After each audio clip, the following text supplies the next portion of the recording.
Former Congressional Budget Office Director Douglas Holtz-Eakin is my guest. Doug, thank you again. Let me just one quick more question on the Fed. I see that we saw that Jerome Powell, the Fed chairman, on Friday said he wouldn't resign even if Donald Trump asked him to. Is his position safe? Can he be fired? Could he be forced to resign? To the best of my understanding, the president could remove him as chairman, but could not remove him from the Federal Reserve itself. He would remain a member of the Board of Governors. One would hope that that's never even genuinely crossed the president's mind. I think it would be a tremendously bad move. It's also not in the president's interest. I mean, there appears to be a conscious effort to perhaps set the Fed up to be the scapegoat if things don't go well, but it would be way better to set the Fed up to have things go well. That's in his interest for getting reelected. Let's hope that's the path they take. Tensions between the president, the administration, and the Federal Reserve chairman are nothing new, right? We've seen that happen a few times in history. Absolutely. What's unusual here is the very public nature of it, the very personal nature of it.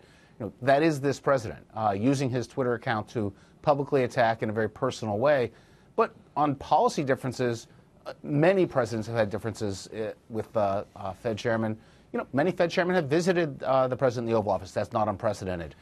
Often the conduit is have the Treasury Secretary pick up the phone or have the chairman of the Council of Economic Advisors go have lunch.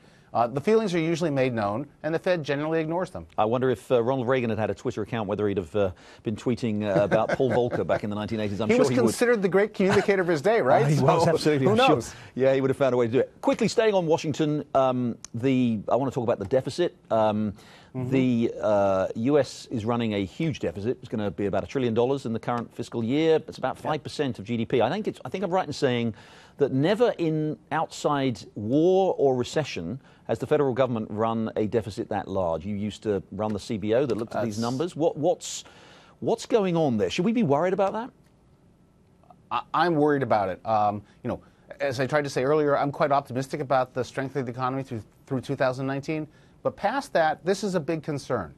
The U.S. is running chronic large deficits, 5% of GDP on average in the projected next 10 years. That's unprecedented. It's also quite dangerous.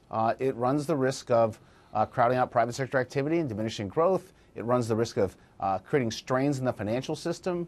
And it is something that is simply unsustainable. The only question is when capital markets pull the rug out from under us. So don't do it. I have to confess there's no evidence that anyone's interested in fixing this problem in Washington, but it's one that really does need to get addressed. And nor do the markets seem that bothered, do they, to be fair, Doug? I mean, you know, I know there are all kinds of factors that go into bond yields, but, you know, government bond yields are bumping around, but still at historically low levels. There's no evidence that of any kind of investors' strike here, either at home or overseas, right? People are still willing to buy up the government's debt.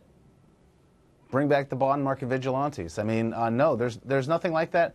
Partly because we are now genuinely in a global financial system, and there's a big disconnect between the pace of growth in the U.S. and the pace elsewhere. And anytime you start to see U.S. long-term yields go up, money rushes in and pushes them back down. So that mechanism, the one that by which we got politicians' attention through the bond market, seems to be missing right now. It's going to require political leadership and the recognition that if you run such large deficits, you will end up having interest payments that, for example, are larger than what the U.S. spends in the Defense Department.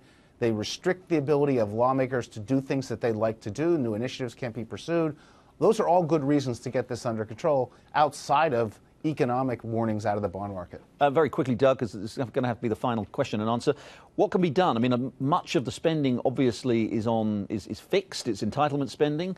Government actually controls on an annual basis a very, very small amount of the total budget. What can be done to avoid this really looming crisis that we face? Take back control. These programs, take Social Security, for example, are crucial aspects of the social safety net.